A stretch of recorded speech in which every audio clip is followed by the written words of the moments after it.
Für Nassräume mit hoher Beanspruchung sind die Knauf Aquapanel Zementplatten ideal geeignet. Sie halten einer Wasserbeanspruchung 100% stand und lassen sich ähnlich leicht verarbeiten und montieren wie Gipsplatten. So einfach funktioniert die Fugentechnik an Wänden und Decken. Befreien Sie als erstes mit einem nassen Pinsel die Plattenkanten vom Staub und tragen Sie gleich im Anschluss den Kleber auf die noch feuchten Kanten auf. Durch die Feuchtigkeit härtet der Kleber schneller und fester aus. Tragen Sie die Kleberaupe sorgfältig und gleichmäßig über die gesamte Kante auf. Achten Sie darauf, jede Platte senkrecht auf die Klebekanten zu stellen und nicht von vorne einzuschieben. So bleibt ausreichend Kleber zwischen den Plattenkanten. Der Kleber kann und darf nicht nachträglich in die Fuge eingebracht werden. Jetzt verschrauben Sie die Platten ohne Vorbohren.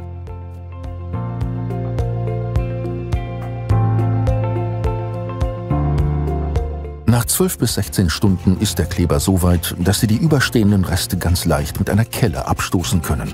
Warten Sie damit nicht zu lange, sonst härtet der Kleber zu sehr aus und ist nur noch mit sehr hohem mechanischem Kraftaufwand abzustoßen.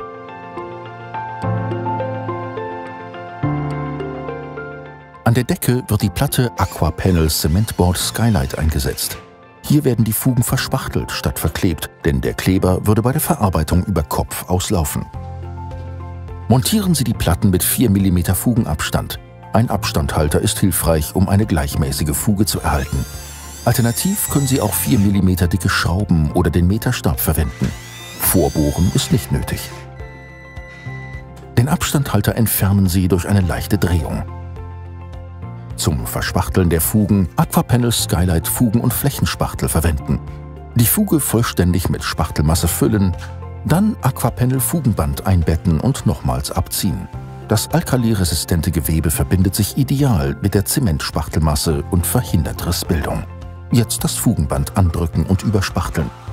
So erhalten Sie eine geschlossene Oberfläche, die Sie nun weiterverarbeiten können. Sobald Kleber oder Spachtel trocken sind, muss die Fläche grundiert werden. Die Aquapanel-Grundierung wird im Verhältnis 1:2 mit Wasser verdünnt und kann mit Rolle oder Pinsel aufgetragen werden. Die Grundierung sorgt für maximale Haftung von Fliesen und Putzen und reguliert den Feuchtegehalt der Platten. So beugen sie Verformungen vor. Nach der Trocknung ist die Fläche fertig für die weitere Beschichtung, je nach Anforderung an die Oberflächenqualität.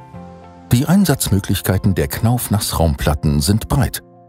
Von Großküchen über Schwimmbäder und Wellnessbereiche bis hin zu gewerblichen Nassräumen wie zum Beispiel Wäschereien. Für sichere Fugenausbildung im gesamten Nassbereich.